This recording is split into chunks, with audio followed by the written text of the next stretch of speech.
Tom Trento here on a beautiful morning in Jerusalem, in the Jewish state of Israel, at a very unique location on a mountaintop. Behind me is the 9/11 memorial built by the country of Israel in support of the United States of America and in memorial to those who died. And this is the only country that has built a 9/11 memorial to this extent, to this wonder out of all the countries in the world. Now take a listen to Lieutenant Commander Don Brown. Good morning, guys. How are you? I think that the relationship between Israel and the United States is not only just it's symbolic, it's symbiotic, and it's literal. I want to take you back to May 12, 1948. 3 days from now, the British mandate over Palestine is about to expire. And there's a great battle going on within the executive branch of the United States government on what to do about it. You know, a few years ago I met a gentleman named Dutch Van Kirk. He was the navigator on board the Enola Gay, the last living flight member of that B-29 that dropped an atomic bomb on Hiroshima. And most historians will say that Harry Truman's decision to drop that bomb is the most significant decision of his presidency. I respectfully disagree with that. Although it was significant, I would say that his recognition of Israel as the first nation to recognize Israel was the most significant decision of his life. And on this day, May the 12th, there was a meeting going on in the Oval Office. There were 4 men involved: Harry Truman, the President of the United States, and his assistant Clark Clifford, along with the Secretary of State George Marshall and his assistant Robert Levitt.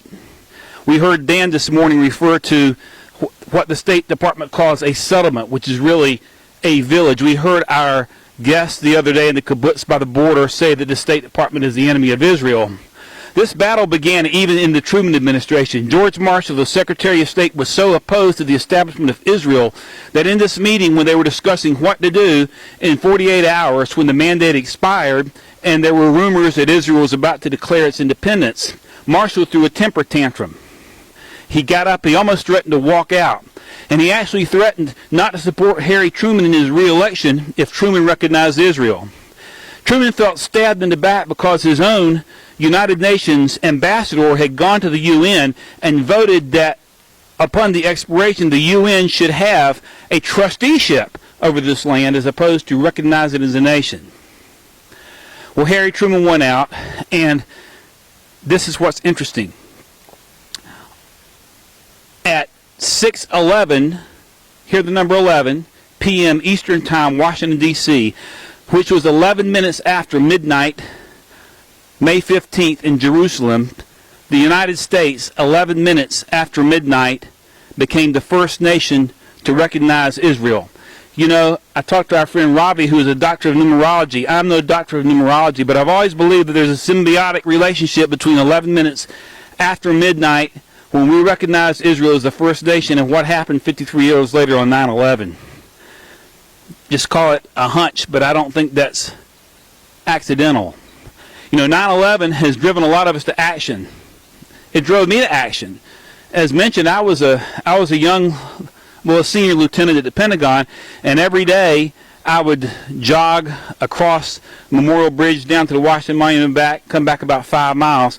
I went off active duty, and I was trying a case in York, South Carolina, where the towers went down, and I realized that that plane had actually come in and destroyed the offices that I'd occupied.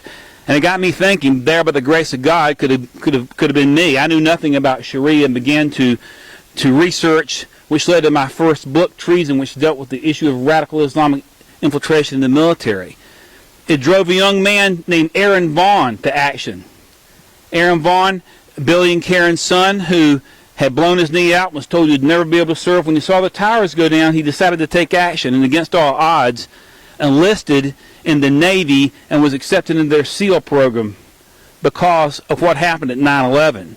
9/11 has brought out a lot of warriors in a great battle, those of us who aren't even serving anymore, because we understand that really what 9/11 is about, it's a microcosm of the great battle in the heavenlies over the eternal existence or destruction of the nation of Israel. And as Avi pointed out, for the first time, the United States and Israel were joined by an unrestrained and illogical hatred that will drive a group to murder innocent civilians.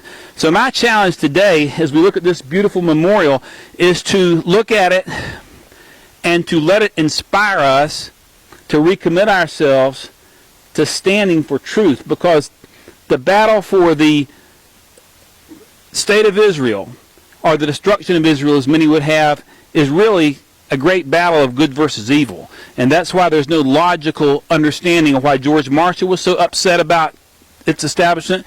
There's no logical understanding as to why nations all around here who aren't threatened by it want it destroyed. We must stand with it, and we must use this memorial and what happened, just like Joshua put the stones at Gilgal. Here is the monument for what we should stand for, and I would just encourage all of us to keep that in mind as we proceed for the rest of this trip. As we go home, we continue to stand with Israel. Thank you, Tom.